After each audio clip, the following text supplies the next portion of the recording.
Relay inspection का procedure मैं बताने जा रहा हूं आप लोगों को किस तरीके से हम रिले को चेक करते हैं। तो सबसे पहले हम रिले में देख लेते हैं कितने कितने टर्मिनल होते हैं। तो रिले में हमारे दो टर्मिनल होते हैं, स्विच टर्मिनल और कॉइल टर्मिनल।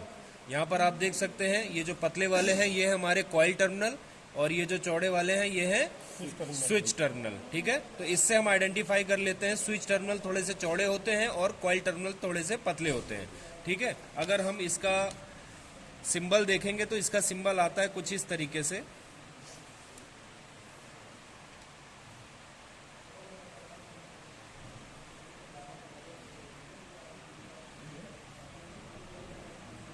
ये है हमारा कॉइल टर्मिनल और ये मेरा स्विच टर्मिनल।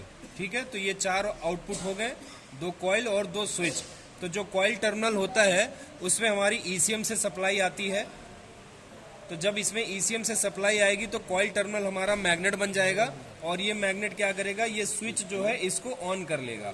यानी ये स्विच जो है अभी ऑफ रहे, इनिशियल पोजीशन पे स्विच हमारी ऑफ होती है, लेकिन जैसे ही इसमें ईसीएम सप्लाई देता है ये स्विच को ऑन कर देता है।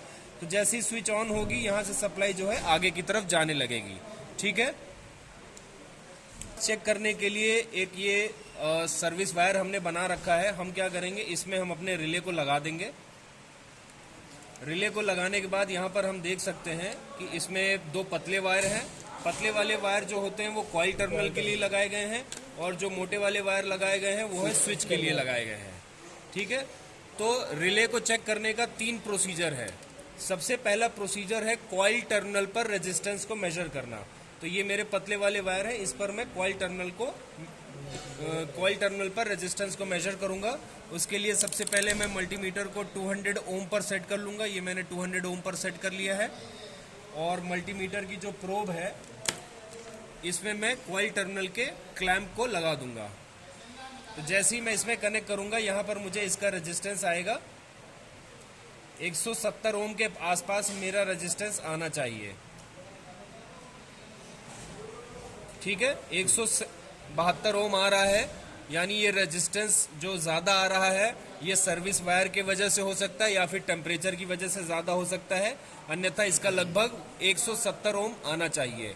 अगर आपको इसका रेजिस्टेंस चेक करना है सर्विस मैनुअल से तो कंट्रोल रिले इंस्पेक्शन के ऑप्शन में जाकर देख सकते हैं, कंट्रोल रिले इंस्पेक्शन के ऑप्शन में। ठीक है, तो सबसे पहला स्टेप था मेरा कॉइल टर्मिनल पर रेजिस्टेंस को मेजर करना। सभी के समझ में आ रहा है?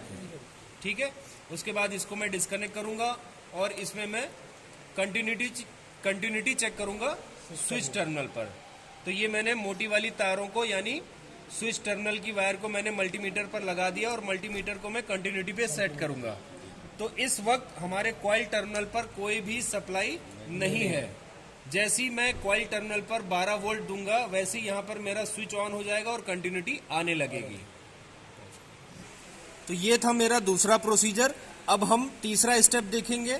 तीसरे स्टेप में मैं कॉइल टर्मिनल पर 12 वोल्ट की सप्लाई दूंगा। जैसे ही मैं 12 वोल्ट की सप्लाई दूंगा स्विच ऑन हो जाना चाहिए और कंटिन्यूटी आनी चाहिए। आप देख सकते हैं जैसे ही मैं इसको कनेक्ट कर रहा हूं 12 वोल्ट की सप्लाई से हमारा स्विच टर्मिनल ऑन हो जा रहा है और कंटिन्यूटी आ रही है। ठीक है, तो ये 3 प्रोसीजर से आपको कंट्रोल रिले का इंस्पेक्शन करना है। तो ये जो रिले है मेरा 12 वोल्ट की सप्लाई देने पर इसका स्विच टर्मिनल ऑन हो रहा है, यानी ये रिले हमारा सही है। तो तीनों प्रोसीजर से आपको इसी स्टेप के द्वारा चेक करने हैं, स्टेप बाय स्टेप। पहले रेजिस्टेंस चेक करेंगे कॉइल टर्मिनल पर, फिर स्विच टर्मिनल पर कंटिन्यूटी चेक करेंगे बिना सप्लाई के, फिर उसके बाद स्विच टर्मिनल पर कंटिन्यूटी चेक करेंगे विद सप्लाई के।